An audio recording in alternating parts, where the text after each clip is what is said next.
Welcome, everyone, to What Do You Do with a BA in Theater, presented by Dallas Summer Musical's Education and Community Partnerships Department. My name is Seth Johnson, and I will be your host for this series. So we have a little twist on the series today. Instead of looking at what you can do with a BA in Theater, we're going to prepare you for applying for colleges so you can get that BA. So juniors going into your senior year, this is specifically for you. This is the year that you really want to kind of pay attention to what's out there. And there's nobody better to help us out here than Joshua Johnson. I will send it over to Josh to introduce himself. Tell us about yourself, Josh. Hello, my name is Joshua Johnson. I completed a BA in History from the University of Texas Pan American in 2015. And this year I graduated with my Master's in Educational Leadership from Southern Methodist University. Over the course of my program, I've worked for the SMU's College Access Program. So I've been helping students in high school prepared for that college journey for the past couple of years. Perfect. So what is like one of the most common misconceptions about applying for colleges? I think the students think it's going to be a little bit harder than it is. Thankfully, Texas uses a system called Apply Texas, and it localizes college applications for most of the public universities in the state. And so when you do one application on there, you can copy it to another one, and you're basically cutting down the amount of time it takes to do those college applications. So that's definitely, they think it's going to be a longer process or more complicated, and it can be, but those initial first steps tend to be pretty simple. Okay. And so as we're in this summer period before going back into college, what are some things that you could do as that kind of in-between period to just start getting ready for senior year so you can knock some stuff out before having to deal with homework and dealing with shows? I mean, our students have like 2 to 4 musicals, sometimes even more a year to deal with. And sometimes, as somebody who has been through all of that, in my mind, took precedence over college applications, which I will say is not something that should happen. So how should we prepare right now while we can? Yeah, we give our juniors several tasks that we want them to focus on before they get to senior year, because like you're saying, senior year it's just really busy. There's a lot of things happening. If they get ready for the college transition, you have to take your SAT or ACT test, all these kind of things. So we really kind of give them we give these juniors several tasks to work on. The biggest one is resumes. A lot of students aren't very familiar with how to format their resumes or don't feel like they have a lot of stuff to put on their resume as a high school student. But there really is a lot of stuff that they can put on there, including like volunteer hours that they've completed. If they have participated in any type of production at their high school, they need to make sure they list out that and describe their duties. If there are any organizations. So we really try to help them craft and like mold their resume to get it ready for the next year. We also ask them to work with the people that they want as their recommenders to, once they finish that resume, send it over to them and ask them if they would please provide a letter of recommendation. Recommenders, especially if they choose teachers, get just as busy as students, sometimes even more so. And you have to give them a long length of time to make sure that you're not rushing them, you're not asking them at the last minute, and that they have you want to include that resume so that they can really talk about you as a person and describe the things that you've done. And then the last one would be to get a spreadsheet ready that lists like the name of the university and then their admissions requirements. So you can put all those in and pre-fill them and kind of see where you're at. And from there, choose your list of like 5 schools. You want 1 safety school, 3 schools that you can competitively apply for, and then 1 reach school that if you were to get in, like that's your dream. That's awesome. So students out there, some places you can start looking for these universities: American Theater Magazine, or TCG, which is the Theater Communication Group. Go on their websites, see if any of their universities were featured. That's a good way just to kind of get that on there. If you need more stuff for your resume, all of our master classes can go under those, not special skills, but any classes or trainings. So you can list the master class name and who taught it, especially when it comes to just like applying for different things. Name recognition is something that in the theater world gets you pretty far. If you can say, oh, I worked with so and so, and then that person knows somebody else, and we always know them. They will definitely call that person up and be like, hey, is this somebody we should know? And that gets the ball rolling for you a little bit quicker. Just some advice. And remember, you can always send us an email if you have a resume that you're like, hey, I'm super unsure about this. Send it to me in an email. I'll definitely check it out for y'all. Give you some notes on how to improve it. Especially for theater programs, I would definitely recommend having a theater resume and a professional resume, which are different, very, very different.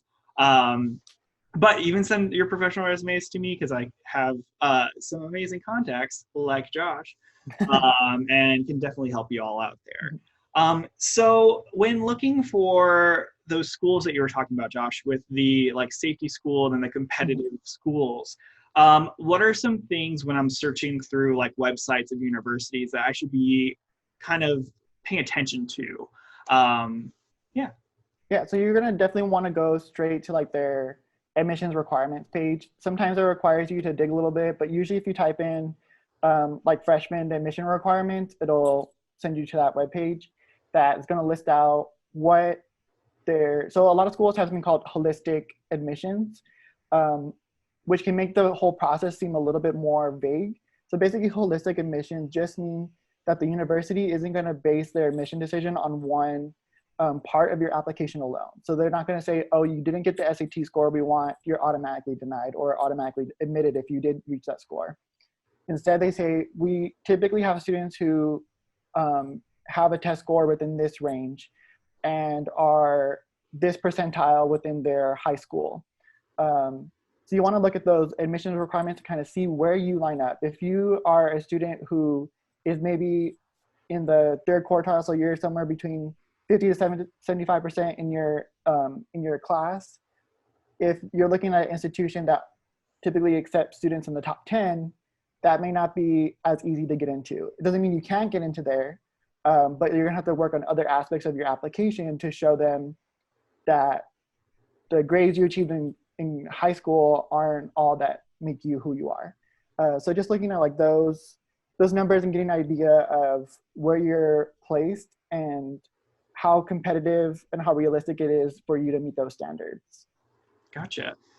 So another really big thing that students worry about before heading off to college is how do we pay for it? So tell us a little bit about the scholarship process and if there's anything we should kind of keep an eye out for as we're applying and looking for that money. Yeah, so the biggest source of financial aid that students can receive comes from the federal government. So that takes the form of grants, but it can also take the form of student loans. So if students are in a lower socioeconomic status, they will typically qualify for something called the Pell Grant. So Pell Grant awards you up to, I believe it's $6,200 a year that you will get, and that's free money. So grants are money that you don't have to pay back.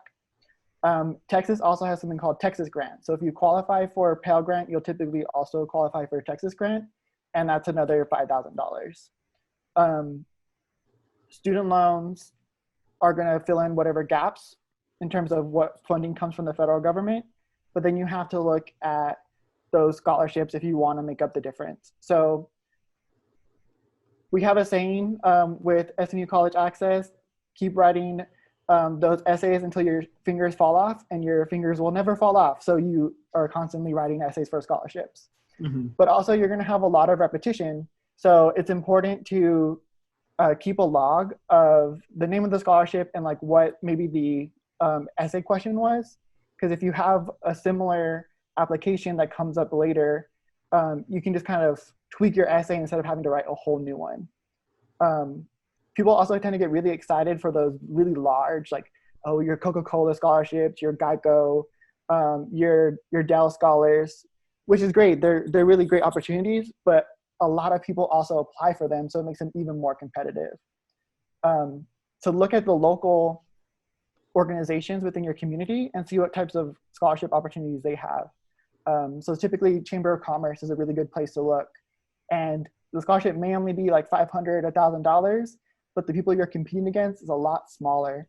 And if you get $500 here, $2,000 there, it adds up quickly. For students who maybe they don't have access to federal monies, Texas does use something called TASFA. So it's like the Texas application for student aid. And TASFA allows Texas students who don't have a social security number to apply for financial aid so that they have some form of support when they're trying to go to college as well. Oh, that's incredible. I didn't know that. Guys, this is all really good information. Jot it down. I mean, or just rewind a couple seconds and listen to the points that you really need to listen to. What he said about it adds up, it truly does. Every penny counts when you're applying for colleges. Those books and everything, they cost money. When you are looking at those essays, remember that your teachers and former teachers are there to help you. You can ask them if they can look it over. It's definitely better to have multiple eyes on your essays. I love that idea of like cataloging them so you have that catalog available for you, because there are going to be repetitive questions. And yeah, believe me, we've both been there. It sucks in the moment having to do all of this like tedious work and filling out applications and writing so many essays, and it will feel like the absolute worst, but you'll look back in a couple of years once you're like either done with college or even in the middle of college, when you have those grants secured and those scholarships secured and you have very minimum student loans, like, and you'll thank yourself. And if this video doesn't get through to you and you still struggle and stuff and have to take out student loans, don't worry. We all kind of have to do it. And it feels like the worst sometimes, but also remember that like you're not alone.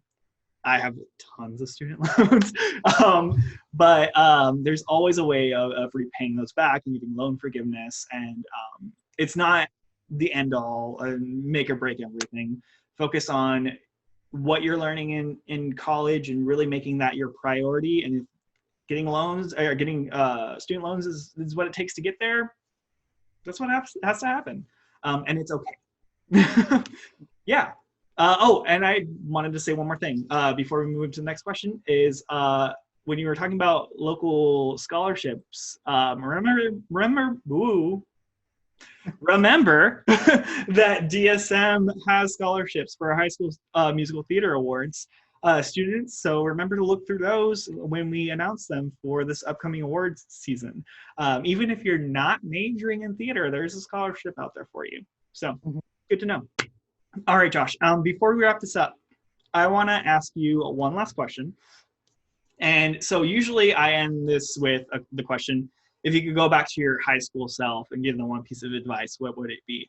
I'm going to tailor it a little bit different for you. If you could go back to your high school self and give them one piece of this kind of college advice, now that you have a master's in it, what would it be? Write those scholarship essays. It's really easy to slack off and be like, I don't want to write them anymore. And, loans aren't that bad, but every dollar counts. And student loans are definitely a serious obligation and something that you'll have to continue to be responsible for years after you graduate. So I think I'll probably tell myself, hey, you know what?